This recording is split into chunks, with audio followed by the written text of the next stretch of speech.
Bienvenue sur une bonne note, le podcast qui t'aide à naviguer ta destinée avec clarté, foi et audace. Mon nom est Popo Levoy, entrepreneur au service du royaume. Chaque épisode est un rendez-vous pour t'aider à réaligner ta vie exactement avec ce que Dieu a prévu pour toi. Et si tu as l'impression par contre que ta vie ne devrait pas être là où elle est en ce moment, tu es au bon endroit, alors prépare tes muscles de révélation, tes muscles révélatoires, car on commence à l'instant. Sur une bonne note et la plateforme mère, OK? Sur une bonne note et la plateforme mère, OK? Donc, parce que tout est parti de là, c'est ça, c'est la structure. Sur une bonne note, c'est la communauté, OK? C'est la plateforme mère, on va dire, OK? Juste pour, de façon honorifique. Mais par rapport à comment est-ce que j'ai reçu cette direction-là, ben, le nouveau mouvement s'appelle Génération Kairos. En fait, ça, c'est ça le nouveau mouvement. Et ce qui veut dire que c'est en fait ça. Ouais, c'est ça, et ça, c'est clair. On a parlé la semaine dernière des temps de la fin. On a parlé la semaine dernière de comment est-ce que le Kairos n'était plus une option, mais était devenu une obligation. Parce que les temps de la fin sont là. On voit comment est-ce que les événements à travers le monde sont ce qu'ils sont. Vous avez vu ça depuis le coronavirus. Le monde a vraiment, vraiment changé.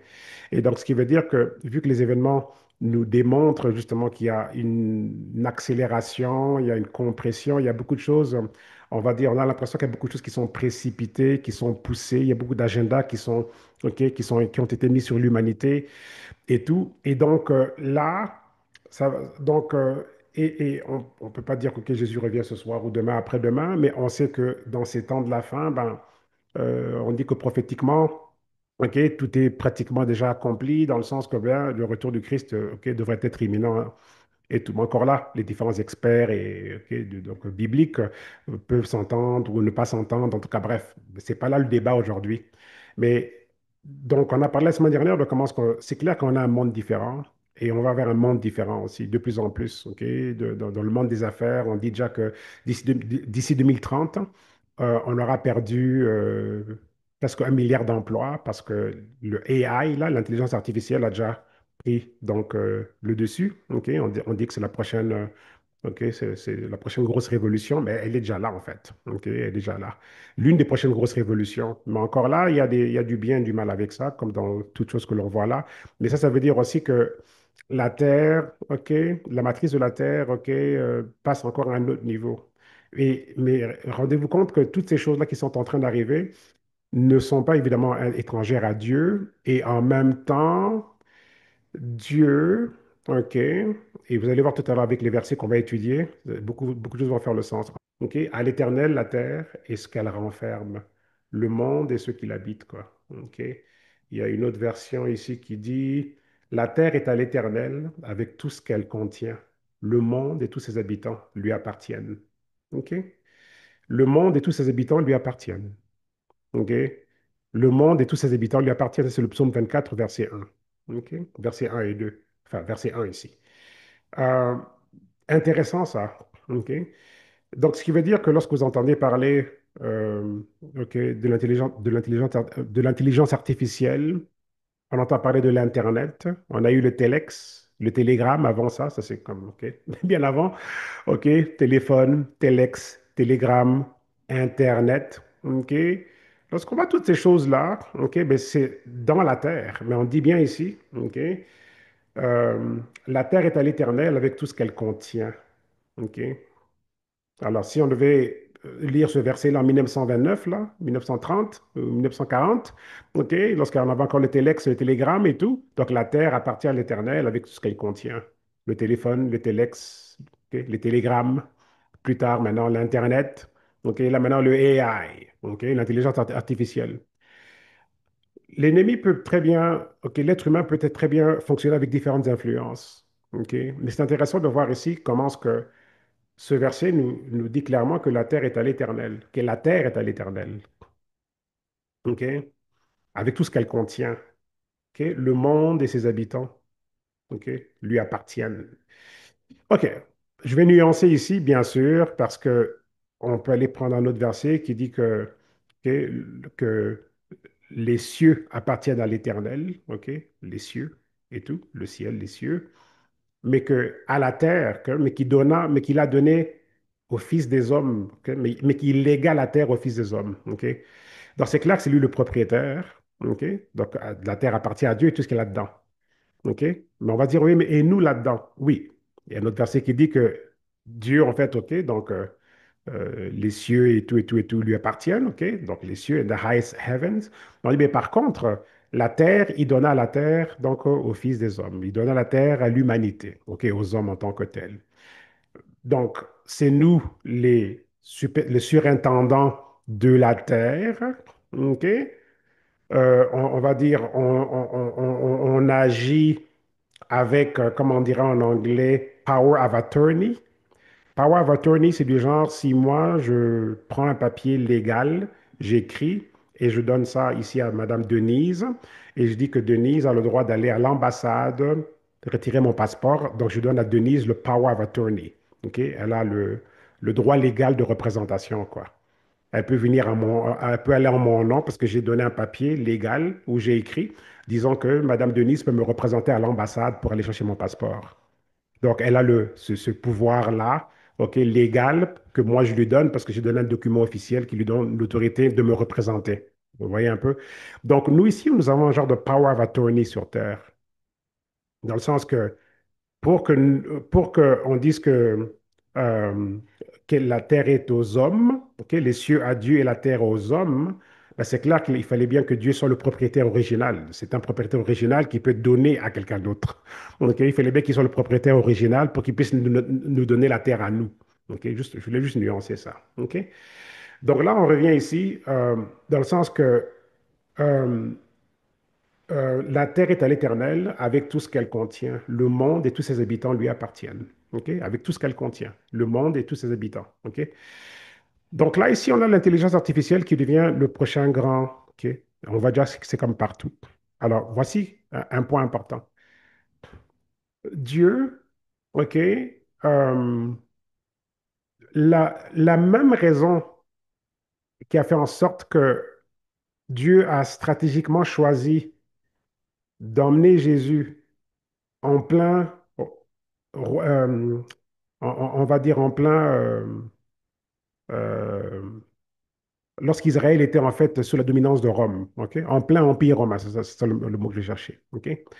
Donc là, Dieu a fait en sorte, ok, que le temps où Jésus allait opérer sur terre allait être donc pendant l'empire romain, quoi. Vous voyez? Donc oui, Rome servait ses propres dieux et tout et tout et tout, mais c'est dans la terre et la terre appartient à Dieu. Et donc, il y a des choses stratégiques que Dieu va utiliser, ok, mais pour son avancement. Et c'était stratégique d'avoir Jésus à l'époque, donc, de l'Empire romain, ok, avec la structure du royaume, avec un modèle du royaume. Et Rome a très bien pu avoir, ok, leurs choses et tout ça et tout. Mais la raison de la présence de Jésus dans cette époque-là était stratégique aussi. Oui, c'était vraiment stratégique en tant que tel. Yeah. Et pourquoi? Parce que regardez, et ça c'est Jesse Duplantis qui l'a dit la semaine dernière. Non, il y a 2, 3 semaines, 2, 3 semaines, lors de sa conférence visionnaire, là. Une grosse conférence extraordinaire, là. Ok. Ça s'appelle Visionary Conference. Et les gens qui vont là, ce sont les grands hommes de Dieu partout à travers le monde qui vont donc recevoir une dose de vision, quoi. Et donc, il disait que, regardez l'apôtre Paul, ok, il disait que la façon dont Dieu l'a utilisé, ok, c'était un vrai juif, ok, un vrai juif en tant que tel, formé par, je sais pas, Gamaliel, là, et tout ça et tout. Donc, il connaissait la Torah, là, quasiment comme Moïse, ok. Mais en même temps, il connaissait aussi la culture grecque et tout ça et tout. Donc, il pouvait s'adresser aux Grecs sans problème, ok. Mais en même temps aussi, Paul était aussi, donc, un citoyen romain. Et c'était pas la blague, là. Citoyen romain à cette époque-là, être citoyen romain. Donc, c'était donc en termes de comment est-ce qu'ils avaient établi les classes sociales et tout. Et puis, quand on considère aussi qu'est-ce que ça coûtait, qu'est-ce que ça représentait être citoyen romain, c'était énorme.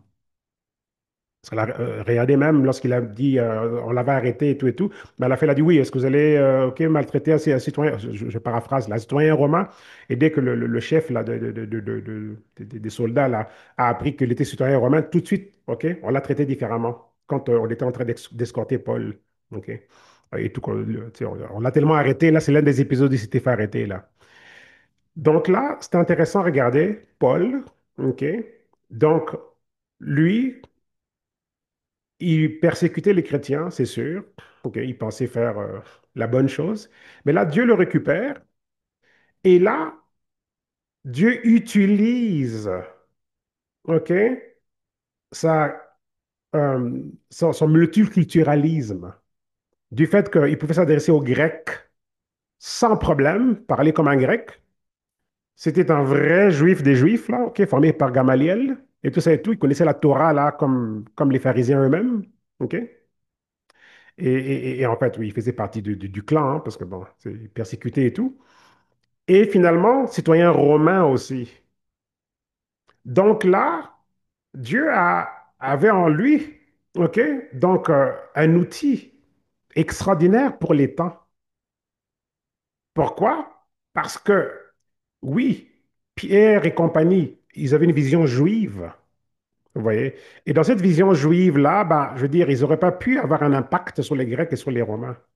Mais Dieu avait besoin de l'impact des Grecs et des Romains pour l'exportation, la diffusion, OK, de l'Évangile sur la terre de cette époque-là. Vous voyez un peu? OK? Donc, Paul était devenu cet instrument-là. OK? Donc, tout son bagage intellectuel, tout ce qu'il avait en lui, c'était la parfaite combinaison pour que l'évangile maintenant, OK, puisse maintenant, OK, être propulsé. Vous voyez? Donc, tout ça, c'était stratégique pour Dieu, qui est vu d'en haut. OK? Jésus, en plein empire romain, tout ça, c'était stratégique. Parce que regardez maintenant le travail que Paul a fait, tous les voyages qu'il a fait, etc., et tout, et tout, et tout. Et on peut vraiment voir comment est-ce que ce travail-là, en passant par des sociétés qui étaient les sociétés qui ont dominé à ces époques-là, parce que les Juifs étaient plutôt sous occupation et tout, et tout. Donc on voit là comment est-ce que ça passait par quelqu'un qui avait des connexions, ok, authentiques, ok, autant grecques que romaines que juives. Ça passait par quelqu'un comme lui. Et là, maintenant, en passant par ces sociétés-là, c'était des infrastructures maintenant de diffusion de l'évangile de façon, OK, extraordinaire, quoi.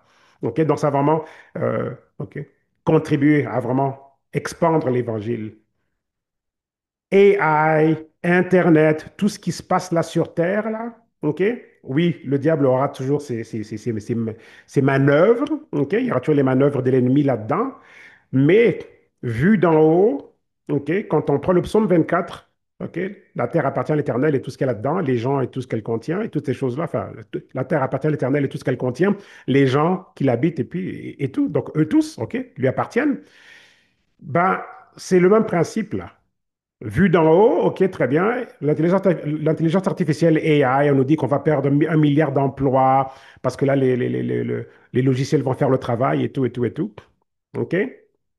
Mais entre-temps, là-dedans aussi, avec la perspective du psaume 24, avec le petit angle là, avec comment est-ce que Dieu a utilisé des gens comme Paul, avec l'Empire romain et tout, pour que l'Évangile vraiment, OK, puisse s'expandre, ben, c'est clair qu'il y a des stratégies là-dedans et Dieu va élever différentes personnes ici et là, OK, qui vont aussi faire le travail en termes de comment est-ce qu'on pourrait utiliser l'intelligence artificielle de façon, OK, qui peut servir, OK, tout comme Rome, c'était de l'oppression pour, OK, les gens de Dieu. Mais en même temps, ben, avec des gens comme Paul et tout, donc voilà, OK, ben, le livre de Romains en passant, OK.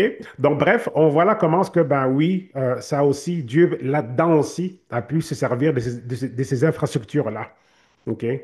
Corinthiens, toutes ces choses-là, c'était la Grèce et tout ça et tout. Puis Romains, vous voyez, donc on voit que et la Grèce et Rome, OK, ont été très importantes. Ce sont deux structures importantes qui ont été utilisées, OK, que Dieu a utilisées pour faire avancer donc son message, OK.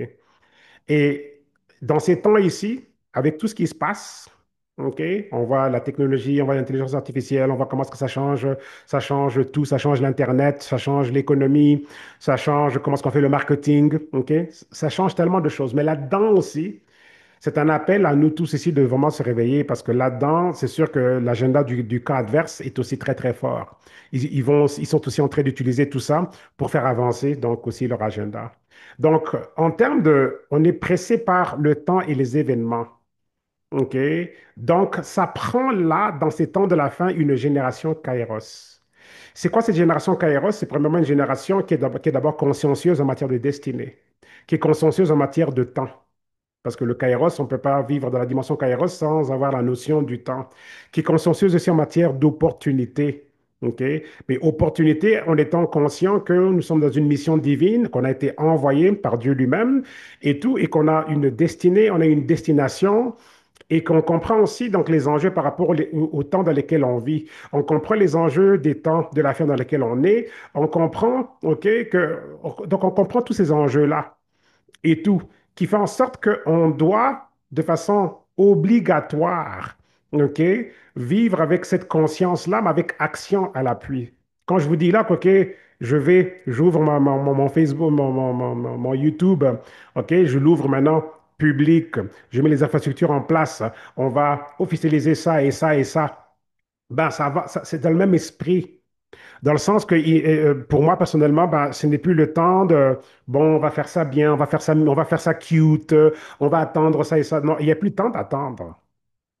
OK? Les productions de studio, les productions niveau studio de télé, elles arriveront quand elles arriveront.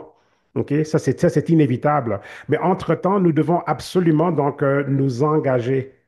Et la génération Kairos, c'est cette génération-là qui, en fait, qui est consciencieuse, qui est consciente que, OK, les temps de la fin sont là, les événements nous l'ont déjà indiqué. Qu'ai-je en moi que Dieu attend depuis de me voir, donc le diffuser? Qu'ai-je en moi? OK? Qu'avez-vous en vous que Dieu attend depuis très, très longtemps de voir ces choses-là commencer à faire leur impact? OK?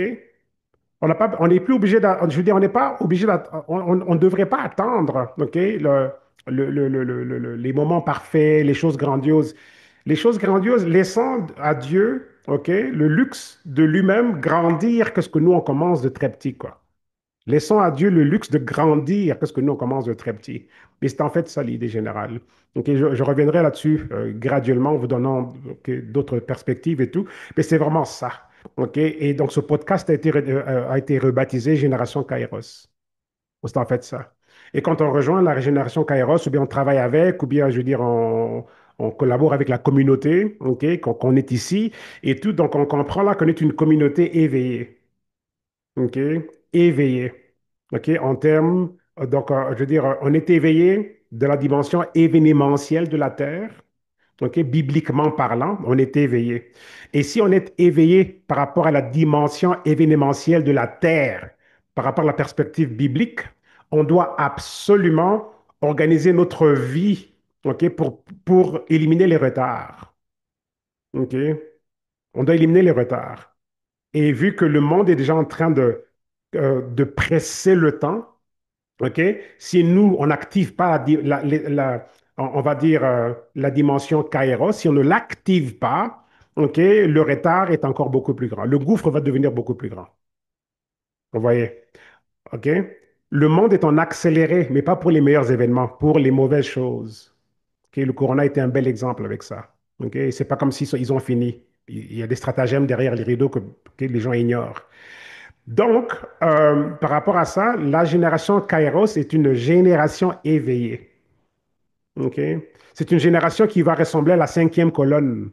La cinquième colonne, c'est en fait pendant la Deuxième Guerre mondiale ou OK, des événements pareils. La cinquième colonne, OK, c'était un jargon, une appellation, la cinquième colonne. Ben, c'était en fait un mouvement de résistance. OK? La cinquième colonne, OK? Donc, OK? C'était une résistance bien organisée, tout et tout et tout, qui faisait en sorte que, ben, OK, ils travaillaient stratégiquement pour faire tomber l'ennemi, quoi. Comme si on parle de la Deuxième Guerre mondiale, OK, ben, Hitler, les nazis et compagnie, quoi. Vous voyez? Donc, c'est quasiment comme une génération qui opère avec l'esprit de la cinquième colonne. Dans le sens qu'OK, ben, on est éveillé, on sait qu'est-ce qui se passe et tout, et on est efficace dans nos domaines respectifs. OK? Si on a un mot à dire là, sur les plateformes politiques, là, ben, on a intérêt à se mettre, à se mettre au travail pour ramener notre impact dans les plateformes politiques. Si on a un mot à dire dans les plateformes en fait, de la santé, ben, on a intérêt à se dépêcher de faire ce que Dieu nous a appelé à faire pour amener notre contribution dans les plateformes santé. Parce que n'oublions jamais que, et ça c'est rattaché à l'enseignement d'aujourd'hui, n'oublions jamais que l'agenda de la santé est un grand agenda. Parce qu'aussi longtemps que les corps humains sont déréglés, malades, et des syndromes et des cancers n'arrêtent pas de se développer, et que les gens ont toutes sortes d'obstacles qui ralentissent leur progrès, ben, ça ralentit l'armée de Dieu. Vous voyez? On doit vraiment changer de lentille. Il y a on fait partie d'une armée. Vous voyez? Et c'est ça. Et la génération Kairos, elle est consciente que c'est une armée. On fait partie d'une armée. On comprend que les temps sont ce qu'ils sont, on comprend et tout. Et donc là, ben, OK, on doit opérer de façon, on doit opérer avec excellence dans le domaine respectif. Entrepreneurs, OK? Les gens du monde des affaires, professionnels, OK? Politiciens, peu importe, OK? Famille, OK? Moi, je le vois avec ma femme, OK? Elle est aussi très, très, OK? Éveillée, OK? En matière de famille, en matière d'enfants, en matière d'être, on va dire, une matriarche quelque part, si on veut, une leader pour d'autres femmes et tout, parce que les femmes sont d'une importance capitale, parce que l'un des agendas de ces temps de la fin, c'était l'attaque sur les enfants, sur l'enfance, ok, la guerre des sexes et toutes ces choses-là. Vous voyez un peu? Donc, ça prend des mamans qui doivent dire non. Ma fille est une fille, elle ne deviendra pas un garçon. Oui, mon garçon est un garçon, il va pas, personne ne va le toucher pour lui donner une opération, ok, pour changer son sexe, là, vous voyez un peu. Mais ça prend des mamans pour ça. OK, des papas aussi, bien sûr. Vous voyez? Et donc, c'est en fait ça. OK? Ma femme, par exemple, elle est vraiment donc, c'est une guerrière dans le domaine de la famille, quoi. C'est pour ça on enseigne aux enfants à la maison, on fait le homeschool. OK? De ce côté-là, elle devient comme une lionne. OK? Elle veut rien savoir de tous ces agendas et tout qui affectent, OK? Qui s'attaquent aux enfants, quoi, vous voyez. Donc, c'est en fait ça. Et l'offensive du camp adverse, elle est très, très forte sur plusieurs fronts, vous voyez. Alors, il y en a certains d'entre nous qui vont opérer sur le front OK, entrepreneurial. OK? Comme moi, par exemple, dans mes positions entrepreneuriales, ben, je veux dire, je suis très content de faire partie on va dire, d'une révolution scientifique, mais pour la longévité. Parce que le diable s'attaque à l'élément de la longévité. On le voit avec tout ce qui est mort prématurée et, ok, et les maladies, toutes ces choses-là. C'est délibéré, ok, mais ça, c'est tout un autre discours, bien sûr. Ok? Donc, c'est clair que lorsque je porte le chapeau de l'entrepreneur dans le domaine de la santé, ben, c'est une mission divine. Oui, c'est une mission divine. Et dans cet esprit de la génération Kairos, ben, c'est justement ça. La génération Kairos ne perd plus de temps. Ok, on ne perd plus de temps. On opère avec accélération. La seule chose qui peut nous faire opérer avec accélération, c'est d'être sur le calendrier de Dieu. C'est pour ça qu'on a besoin de la dimension Kairos, qui est en fait être dans le temps de Dieu. Parce que le diable utilise les événements, la dimension événementielle terrestre pour précipiter et compresser des événements tels qu'on les voit. Mais on a besoin d'opérer nous individuellement dans notre temps de Dieu. Parce que si on opère dans le temps de Dieu, on n'est plus affecté par ce que l'on voit dans la dimension événementielle. Parce que dans le temps de Dieu, donc Dieu pourra maintenant à travers nous faire ce qu'il attendait de faire depuis un certain temps. Vous voyez? Donc c'est ça en fait quelque part, ok, cette génération Kairos. Donc on n'est pas, on opère vraiment avec le royaume. On sait qui on est, d'où on vient, on sait où est-ce qu'on va. On comprend la dimension événementielle terrestre, mais de perspective géopolitique biblique et tout. Et puis on navigue maintenant. OK? On comprend qu'on peut pas se mettre, on peut pas s'endetter et rentrer dans toutes sortes. Comme moi et ma femme, en ce moment, on est en train d'éliminer tout ce qui est dette. OK? Parce que les dettes, eux, sont un obstacle à ce que Dieu veut faire dans nos vies. C'est un obstacle, tout simplement, être endetté. OK? OK? Le Romain 13, 8 dit très bien, OK, de ne pas s'endetter, quoi. OK? Tu n'auras aucune dette la seule dette que tu auras, c'est celle de l'amour du prochain, comme vous voyez, Romains 13, 8. Donc, et j'aime bien comment Kenneth Copeland aux États-Unis, l'un des grands hommes de Dieu du moment et tout, enfin, qu'il a depuis très longtemps, mais c'est comme l'un des généraux je veux dire, d'un certain âge, mais là avec nous. Ben, lui, il dit quasiment que le fait de prendre un prêt avec une banque, c'est un remplacement d'alliance. OK? On aura une autre émission là-dessus. Remplacement d'alliance, voulant dire qu'on a eu l'alliance d'Abraham à travers Jésus. OK? On a hérité de l'alliance d'Abraham et là-dedans, il n'y a pas de dette. OK? Parce que dans Deutéronome 15, 4, Dieu dit très bien qu'il n'y aura pas de pauvres parmi vous. OK? Ça, c'est. OK? Pensez-y un peu, il n'y aura pas de pauvres parmi vous. OK? Donc, c'est clair que quand on nous dit par cet homme de Dieu-là que prendre un prêt, c'est un remplacement d'alliance, parce qu'au lieu que l'alliance d'Abraham, ok, qu'on a hérité par Jésus-Christ, ok, Galates 3, 13, 14, ok, donc on a été libéré de la malédiction de la loi et on a été donc parce qu'il est écrit que maudit est quiconque est pendu au bois afin que la bénédiction d'Abraham vienne sur les païens. OK? Donc, vous voyez, donc c'est ça qu'on a hérité, la bénédiction d'Abraham. Et on prendra le temps dans une autre émission de vraiment prendre Deutéronome 28, 1 à 14, et puis les autres éléments dans Deutéronome aussi. Vous allez vraiment voir, c'est extraordinaire de vous rendre compte que c'est vraiment à nous, vous voyez. OK?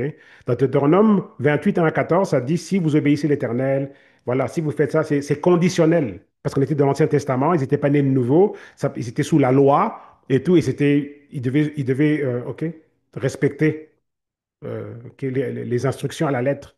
De regarder un peu la bonté de Dieu pour notre génération, Nouveau Testament, plutôt que dans l'Ancien Testament, le Deutéronome 28, c'est de ça passer par des instructions. Tu dois faire ça pour avoir ça. Tu dois faire ça pour avoir ça. Si tu ne fais pas ça, tu n'auras pas ça. Mais nous, Jésus est venu, lui qui a vécu la vie parfaite sans péché, donc il a accompli la loi. OK? Il a pris nos péchés sur lui, mort, résurrection, et il dit maintenant, OK, si tu crois en moi, ben, tu hérites de tout ça. Donc nous, on hérite de la bénédiction d'Abraham grâce à Jésus et qu'est-ce que lui, il a fait. La bénédiction d'Abraham devient la nôtre sans l'élément des conditions de l'Ancien Testament. Parce que Jésus a rempli ces conditions-là. Je ne sais pas si vous comprenez. Vous voyez? Donc, c'est sûr que quand on le lit dans Deutéronome 28, c'est dans une perspective Ancien Testament. Si tu obéis, clac, clac, clac, clac, clac. Mais arrêtez-vous un peu à un moment donné en vous disant, attendez, mais on n'est plus dans cette dispensation-là. Jésus a fait ça pour nous, OK? La vie parfaite sans péché. Il a accompli la loi. Il nous a invités maintenant à juste hériter avec lui. OK? C'est extraordinaire. Donc, le Deutéronome 28 1 à 14, dans la perspective du Galate 3 13, OK? Et tout, 13 et 14, on comprend là que cette bénédiction d'Abraham est la nôtre, sans les éléments de condition que l'on a dans l'Ancien Testament. En tout cas, OK? Mais ça, on aura le temps de revenir là-dessus. Vous voyez? Donc, voilà. Et c'est en fait ça. Donc, on a besoin donc de la OK, perspective euh, ok, du Kairos dont je parlais là. Vous voyez? Et c'est en fait ça la vision de la génération Kairos, quoi. Vous voyez, quand on dit nous sommes la génération Kairos, ça veut dire que nous sommes la génération consciencieuse que nous devons opérer au-delà de l'accélération maléfique qu'il y a sur Terre. Vous voyez? Il y a une accélération maléfique et ça prend des personnes consciencieuses du fait qu'il y a une accélération maléfique sur Terre. Commence qu'alors que, OK, comment est-ce qu'on gagne? OK? Ben, on a besoin de Dieu pour ça. On a besoin d'être sous son horaire à lui.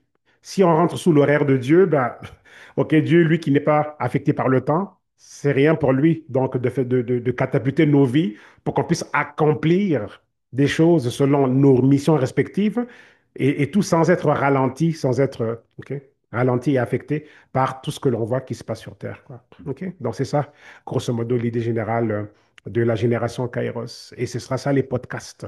OK, quand vous avez invité une amie, un ami à venir nous rejoindre ici, à participer à ces podcasts, ben, ces personnes-là viennent assister donc à la génération Kairos. Voilà, donc un podcast qui va aider les gens, équiper les gens avec donc, une vision du monde géopolitique biblique, une vision du monde basée sur la destinée, une vision du monde, une vision prophétique du monde, une vision personnalisée sur qu'est-ce que Dieu a mis en nous et comment est-ce que justement on active, ok, une vie, ok, comment est-ce qu'on active une vie en fait qui opère sous, ok, le temps de Dieu.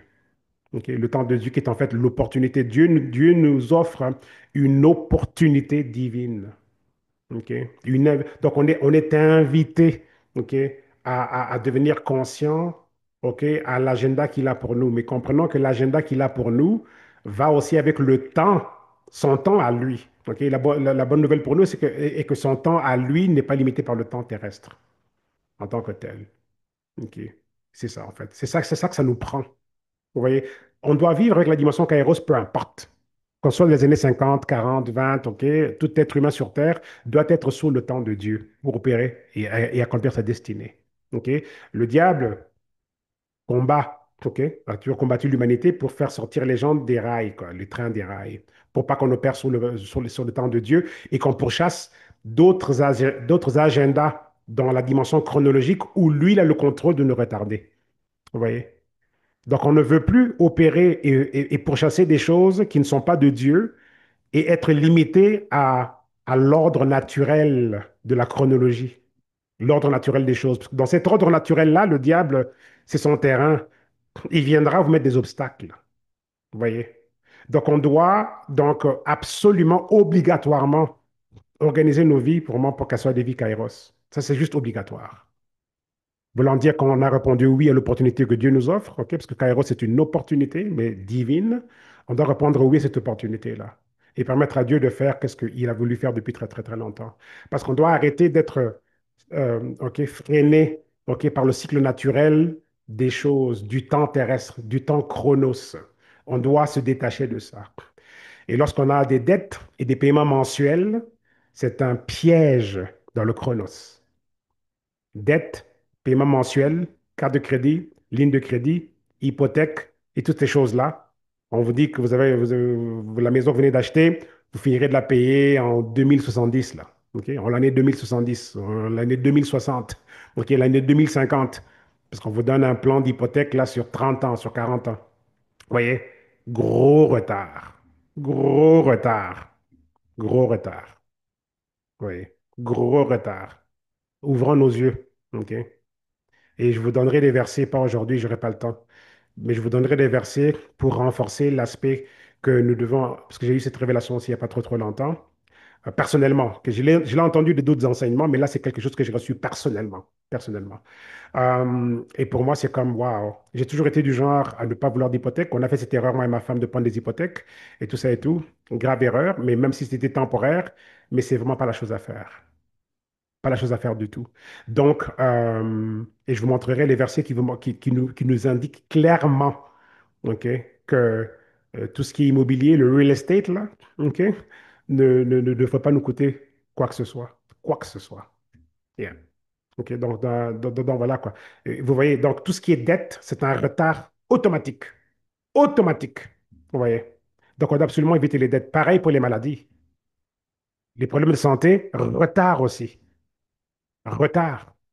Parce que pendant que on concentre nos énergies pour corriger, OK, les défauts et les choses que le corps n'est plus naturellement capable de faire, selon les plans originaux de Dieu, ben c'est ce temps investi là et tout fait en sorte que ben, ça nous sort ça sort les gens de leur mission aussi. Ou ça fait en sorte que la mission n'est pas accomplie avec le plein potentiel, quoi. Et ça, c'est pas bon non plus. Vous voyez? Donc, ce sont des retards. OK? Et le diable est très fort pour ça, pour la dimension des retards. Des retards. Yeah. Donc, c'est pour ça que, OK, ce mouvement prend naissance là. Génération Kairos. On élimine les retards. On ne sera pas endetté. OK? On sera libre financièrement. OK? Pas parce qu'on veut se lamenter, pas parce qu'on veut être arrogant ou se montrer. Non, non, non, pas du tout. OK? Deutéronome 15.4 le dit très, très clairement. Il ne devrait pas avoir de pauvres parmi vous. OK? Si Dieu l'a dit, bah, Dieu l'a dit. Que Dieu soit vrai, que tout homme soit menteur. OK? Romains 4, je pense, 4 ou 5. OK? Donc voilà, pour moi, c'est clair.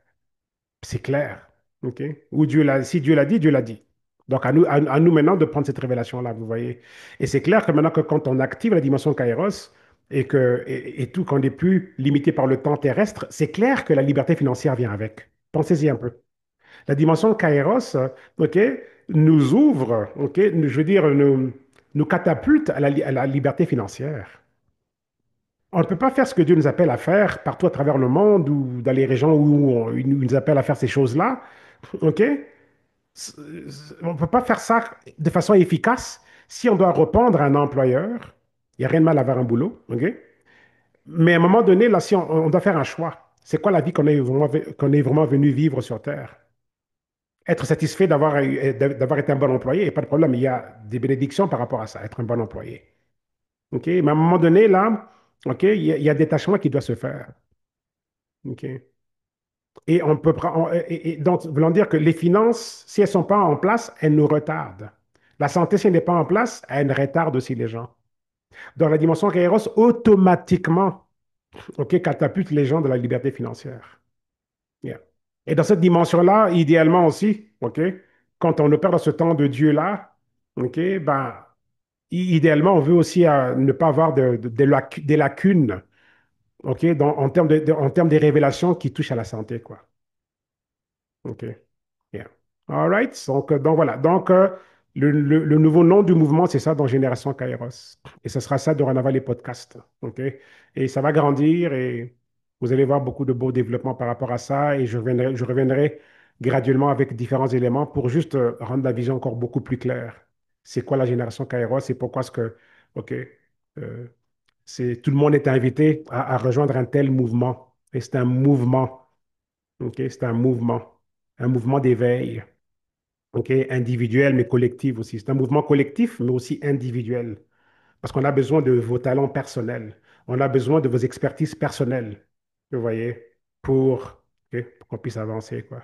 Si cet épisode t'a réellement parlé, bah, surtout de laisser un like, un commentaire et abonne-toi à ma chaîne pour ne rien manquer. Et surtout, partage cette révélation autour de toi car ça peut vraiment changer des vies. Sur ce, à très bientôt pour le prochain épisode.